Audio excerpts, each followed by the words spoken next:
हमार तपस्या के भंग कैलाश महाकाल। वो गलती से आसमान से सांप राधा के ऊपर गिरला और फेंकलिए तो गलती से रउआ ऊपर आ गए। एमे इनका कौनो गलती नहीं है बाबा। चुप! गलती गलती होला। ए मूर्ख लड़की, तू हमरा पे सांप फेंक के हमार तपस्या भंग कैले। आज हमारा अगर साधना पूर्ण हो गई रही तो हमरा के सिद्धि प्राप्त हो गई रही।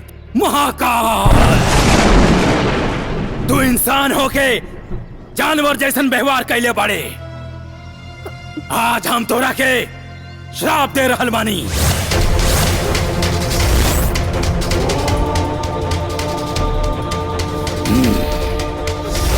ओम ह्रीं क्लीं चामुंडाय विचे नमः। ओम ह्रीं क्लीं क्लीं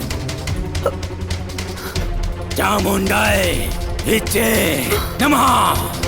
जो बकरी बन जो।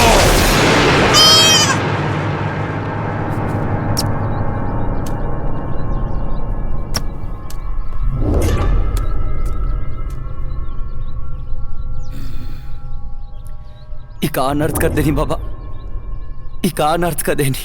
जवन गलती हमार राधा ना के ले रही, वो गलती के सजा हुआ हमारा राधा के दे देनी। ये अनर्थ हो गई बाबा। अब का हुई बाबा? राधा राधा राधा हम स्वयं भ्रमित मानी बच्चा। इतना अनिष्ट श्राप हमरा कंठ से कैसे निकल गई बच्चा? प्रतीत होता यह विधि के विधान रहला बच्चा। जवान हो नहीं रहला वो तो हो गई बच्चा। ऐसा मत बोली बाबा। रघुवत अद्भुत और अपार चमत्कारी शक्ति के मालिक बानी बाबा, अपार शक्ति के मालिक बानी। हमरा पर कृपा करी बाबा, हमारी राधा के पहले जैसे बना दी बाबा।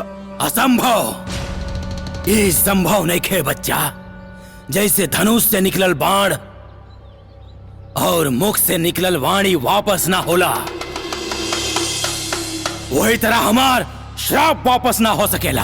तो ठीक बा, हमरों के श्राप दे दी और जरा के भस्म कर दी।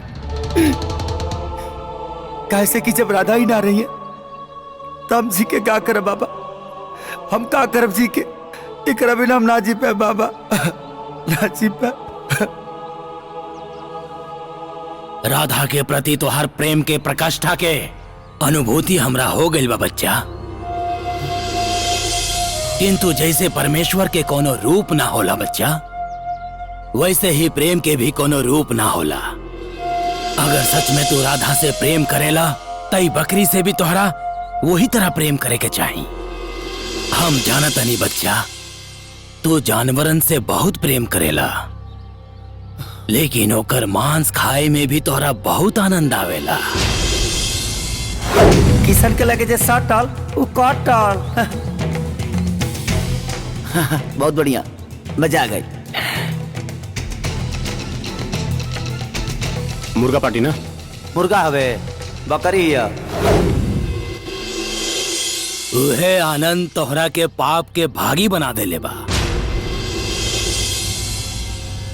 उहे पाप के प्रायश्चित करे के मौका ये ऊपर वाला तोहरा के देले बाड़े। बाबा जब ऐसा बात बना तो हम अपने पाप के प्रायश्चित जरूर करब और हम सब कुछ छोड़ दे और शाकाहारी बन जाए और हर जीव जंतु जानवर से प्यार करब तक का हमारा था पहले जैसे हो चाहिए ना। सूर्य के उदय होते ही ये बकरी बन गई हैं, लेकिन सूर्यास्त होते ही ये वापस राधा के रूप में आ गई हैं। और हाँ, जब भी तू ये बकरी के प्रतिबिंब में देखबा तोहरा के तोहार राधा नजर आई। बाबा कहीं सच में हो जाई। हाँ, लेकिन हम अपनी राधा के कैसे पाए बाबा, कैसे पाई? हमार सूर्य साधना भंग भइला से तारा राधा के सूर्य दोष लागल बा। कार्तिक मास शुक्ल पक्ष षष्ठी तिथि के शाम के अर्घ और सप्तमी के सुबह के अर्घ तोहरा ये बकरी के साथे देवे के पड़ी। जब ऐसा बात बा तो हम जरूर करब बाबा, लेकिन काहो से हमारा राधा वापस आ जी। पर ध्यान रहे जब अर्घ के सुतक पहर लग जाई तब से ही 24 घंटा बकरी के रूप में ही रही। एकरा साथे तू शाम के अर्घ और सुबह के अर्घ अगर देवे में सफल ना भइला तई हमेशा खातिर बकरी के रूप में ही रह जाए। एक बात ध्यान रखिए बच्चा, राधा के ही बकरी बने के रहस्य केहू के पता ना चले के चाहिए। ना तई अपना असली रूप में कबो ना आ सके। ना चली बाबा, ना चली। पता भले के रखती हमार अपन जान काहे न देवे के पड़े, लेकिन ये रहस्य केहू के पता न चली, केहू के ना। ये तुम्हारे कर्मों का ही फल है पुत्र।